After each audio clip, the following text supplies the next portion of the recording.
एक शहर में एक मूची रहा करता था। मकान के ऊपर वाले हिस्से में उसकी रिहाइश थी, जबकि निचले हिस्से में उसने अपनी दुकान कायम कर रखी थी।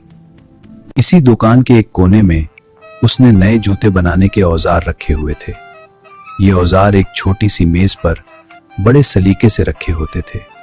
मूची दिन रात खूब मेहनत करता है, लेकिन उसके बावजूद उसे इतनी आमदनी ना होती कि वो खुशहाल जिंदगी गुजार सके। यहां तक कि एक वक्त ऐसा भी आया जब मूची की तमाम जमा पूंजी भी खत्म होने को थी।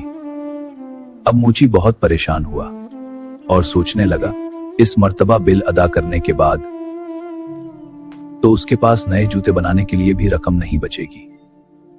मूची का दिल काम से उचाट हो गया। वो जो जूते बना रहा था उसका चमड़ा वहीं पड़ा छोड़कर उठा था और अपने रिहाइश वाले हिस्से की तरफ चला गया।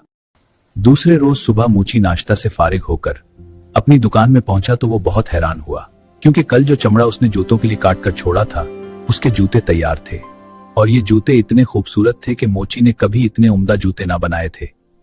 मूची ने जोर जोर से अपनी बीवी को आवाजें देनी शुरू कर दी। बीवी ओ, देखो यहाँ, ये जूते दिखाइए को यहाँ। आवाजें सुनकर उसकी बीवी दुकान में दाखिल हुई तो मूची ने पूछा, क्या ये इतने खूबसूरत जूते तुमने बनाए हैं? मूची की बीवी ने कहा, नहीं, मैं ऐसे अच्छे जूते कैसे बना सकती हूँ? मैंने तो पहले कभी जूते बनाए ही नहीं।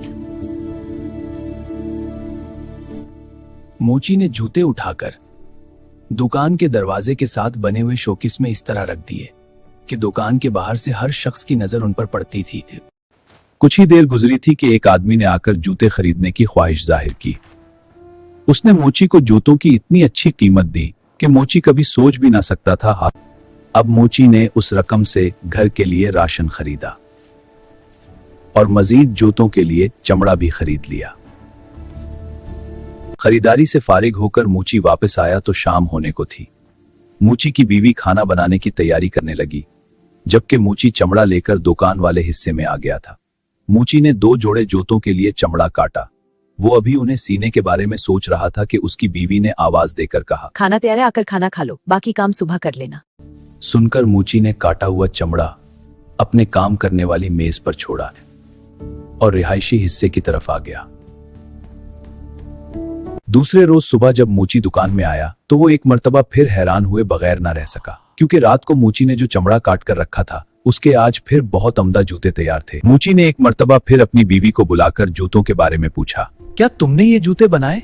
लेकिन उसने इस मर्तबा भी अपनी लाइल्मी का इजहार किया, नहीं, मुझे कुछ नहीं पता।